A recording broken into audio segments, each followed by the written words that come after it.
आज ना आम्ही करतोय बट्ट्या.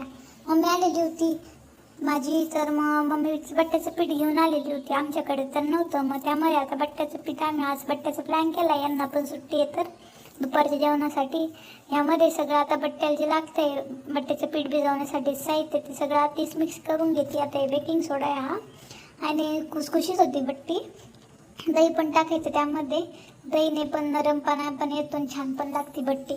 मग आता हे सगळं पीठ आहे ना मिक्स करायचं आहे, व्यवस्थित मिक्स करून घेते. मम्मी थोडंसं तेल पण टाकलं आहे बघा.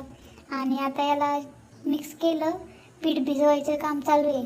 पीठ भिजवपर्यंत ना मी साईडला इकडे कढई ठेवली, गरम पाणी टाकलं त्यात आणि त्यावर चाळणी ठेवली वाफवण्यासाठी. हे बघा, आता यावर ना बट्ट्याचे गोल गोल गोल गोल करायचे ते सगळं ठेवून द्यायचे वाफवायला. आणि इकडं नंतर झाल्यावर कट करायचं.